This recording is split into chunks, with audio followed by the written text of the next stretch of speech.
네, 소개와 환영 정말로 감사드립니다.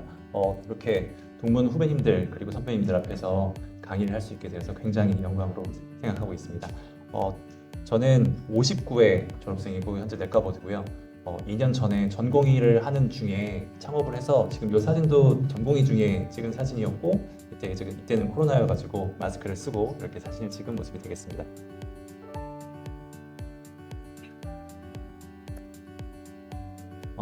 일단 오늘 강의는 좀 주제를 좀 미리 받고 여기에 맞춰서 강의를 좀 준비하다 보니까 의료의 미래, 디지털 헬스케어와 그리고 미래 의료의 방향성에 대해서 말씀드리는 시간을 갖도록 하겠습니다. 일단 디지털 헬스케어라는 용어는 최근 몇 년간 이제 의료계에서 빠르게 확산되고 있는데 이는 뭐 단순히 기술의 도입이라는 개념을 넘어서 의료의 근본적인 패러다임을 바꾸는 그런 디지털 전환의 의미를 갖습니다. 그래서 이런 기준을 만든 몇몇 정리들을 좀 보도록 하겠습니다. 데이비드 맥칼프 교수가 2016년에 저서에서 한 설명이 많이 인용되고 있어서 가져왔는데요. 디지털 헬스케어는 기존의 의료 모델에서 탈피해서 환자와 의료 시스템 간의 상호작용을 재정립하고 의료의 접근성을 강화하는 역할을 하고 있습니다. 여기서 특히 이제 웨어러블 기기나 인공지능, 빅데이터 분석이 큰 역할을 하고 있는데 환자의 생체 신호와 의료 데이터를 실시간으로 모니터링해서 질병을 조기 발견하고 의료진이 신속한 결정을 내릴 수 있도록 도와준다라는 역할에서 한 가지 강조점이 있고요. 그리고 WHO에서 2020년 보고서에서 디지털 헬스케어는 그 기술 자체를 의미하는 것이 아니라 의료 서비스의 새로운 시대를 열어가는 포괄적 개념이다 라는 식으로 정리가 좀 확장되는 면이 있습니다. 그리고 주요 논문 중 하나인 토폴의 딥 메디슨에서도 이러한 헬스케어의 중요성을 강조합니다. 여기서 AI와 데이터 분석이 결국에 의료의 질을 크게 향상시키는 도구로서 설명이 되고 있고요. 의료진의 역할은 앞으로 더욱 중요해진다라는 점을 강조하고 있습니다. 결국 디지털 헬스케어는 단순히 이제 기술의 혁신이라는 것보다 예방의학적 관점에서 환자들의 입원율을 조절하고 그리고 의료 시스템 전체의 지속 가능성을 높이는 데 중요한 역할을 한다라고 생각해 주시면 되겠습니다. 이러한 발전 과정은 의료 기술의 융합을 통해 이루어질 때 진단, 치료, 관리에 있어서 획기적인 성과를 몇 차례 이루어내면서 지금까지 단계적으로 발전해 왔습니다. 의료의 초창기부터 몇 가지 랜드마크를 집어서 보도록 하겠습니다. 의료기술의 첫 번째 도약은 19세기 초반과 20세기 초반에 일어난 근본적인 진단 및 치료기술의 도입부터 시작되었다고 볼 수 있겠습니다. 이때부터 이제 현재 의학의 기반이 되는 몇 가지 중요한 기술들이 개발되었고 비침스적인 기술과 그리고 항생제 같은 화학요법들이 발전이 특징적으로 볼 수 있겠습니다.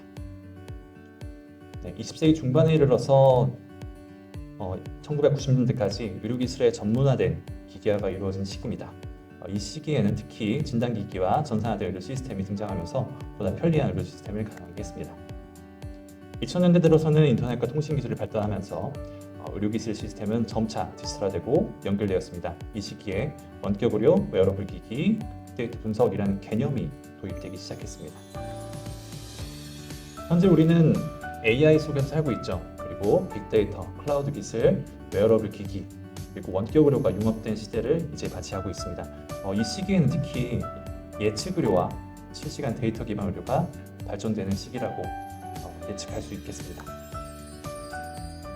제가 이렇게 생각하고 플랫폼을 창업을 하고 한 이유는 사실 좀 가까운 데 있었습니다. 어느 날 이제 영화를 보기 위해서 넷플릭스를 켰는데 이미 내가 보고 싶은 걸 알고 있는 거죠. 그리고 쇼핑을 하려고 하는데 나한테 필요한 게 뭔지 이미 알고 있고 구글에 몇 번 검색했을 뿐인데 나에 대해서 굉장히 잘 알고 있는 거죠. 사실 우리가 구글에 몇 번 검색을 해놨는데 이런 것들이 이미 누적이 돼서 내가 어떤 사람인지 이미 파악을 하고 있는 그런 상태에서 우리는 살고 있는 거죠. 그래서 이런 사람들이 누적하는 데이터는 개인 프로파일링에 사용되고 특히나 이제 의료에서는 여러 가지 이 사람이 앞으로 어떤 동향을 보이겠다라는 데 사용될 수 있겠습니다.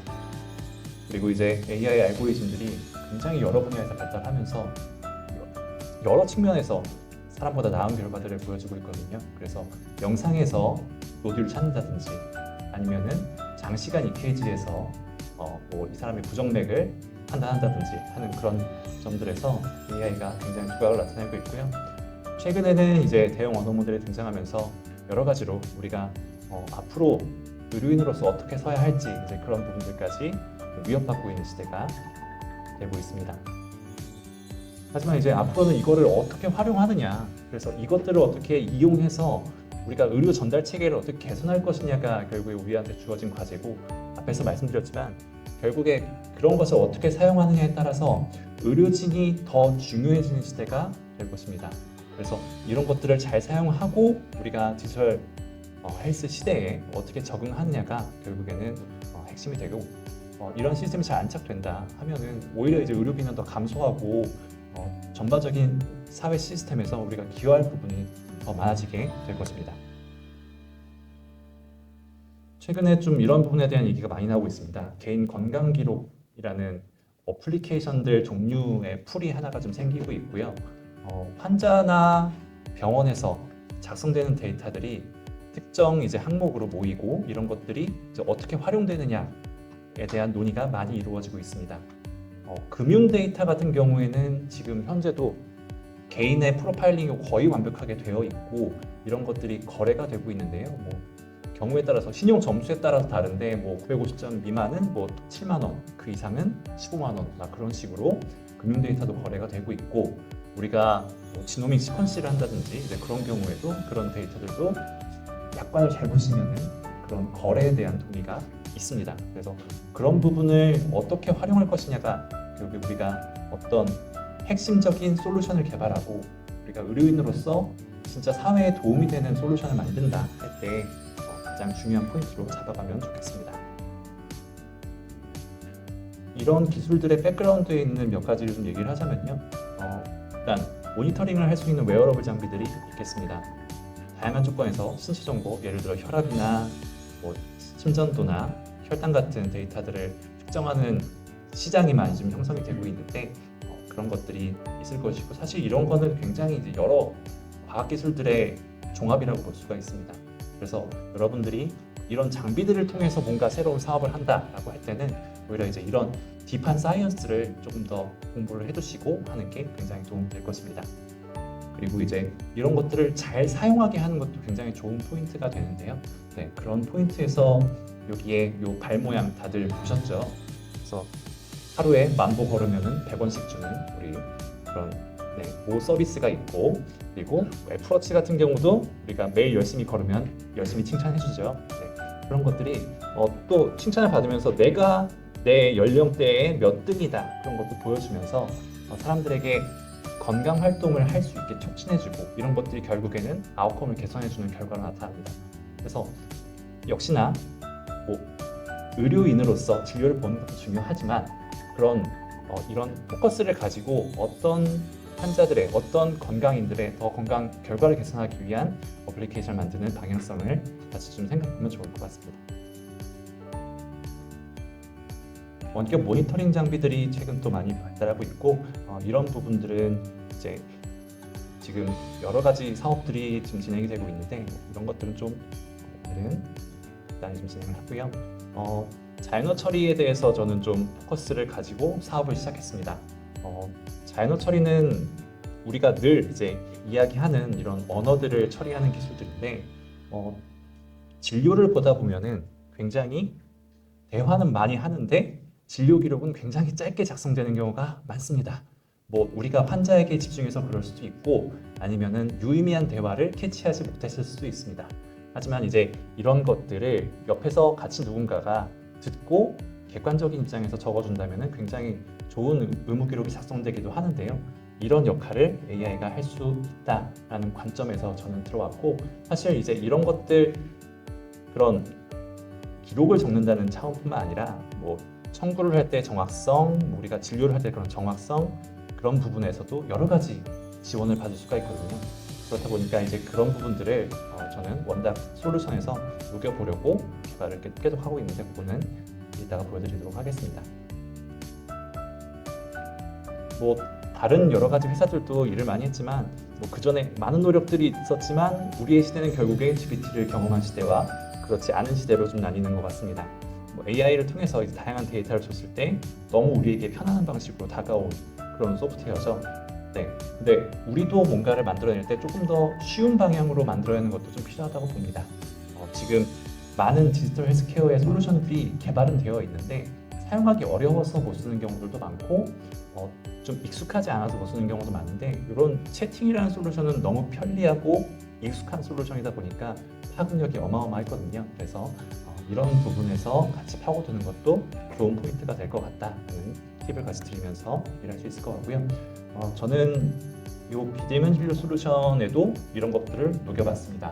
그래서 진료를 비대면으로 볼 때 또는 대면으로 볼 때도 마찬가지로 환자가 들어오면 그 대화를 타이핑을 해주기 시작합니다. 그리고 진료를 완료했을 때 내가 원하는 형태의 의무기록으로 작성을 해준다면 저는 더 진료에 집중할 수가 있겠죠. 그래서 진료에 집중하고 환자한테 더 케어해주는 의사가 될 수 있었습니다. 그래서 이거는 제가 좀 전공의 때부터 쓰던 그런 툴로 같이 좀 개발을 해서 지금도 원닥에서 사용하고 있습니다. 네, 그래서 결론적으로 가장 중요한 거는 이렇게 많은 데이터들을 우리가 어떻게 융합할지의 방향입니다. EMR이 도입된 이후로 환자에게 굉장히 대규모 데이터들이 형성되고 있는데 이런 것들을 제가 전공의로서나 아니면 내과 의사로서나 아니면은 여러 각 분야의 의사로서나 그런 여러 가지 데이터들을 다 내 머릿속에서 융합해서 어떤 결과를 내기는 상당히 좀 어려운 부분들이 있습니다. 근데 이제 그런 부분에서 여러 가지 기술들이 많은 도움을 줄 수 있다는 관점이 될 수 있겠고요. 그래서 AI 도구의 성숙에 따라서 과거에 우리가 질병이나 이런 미래 사건들과의 상관관계가 어떤 상관관계가 있는지도 예측하고 추측할 수가 있게 되겠습니다.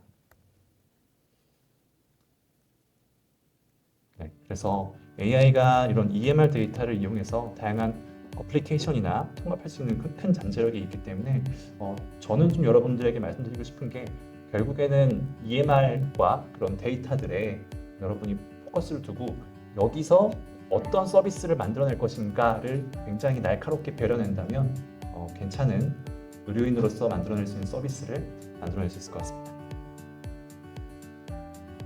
미국에서는 이미 써너나 에픽, 마스네 같은 주류 EMR 업체가 제공하는 시스템에 NLP 그리고 여러 가지 이제 트랜스포머 기반의 AI 기능들이 추가돼가지고 사용되고 있는데요.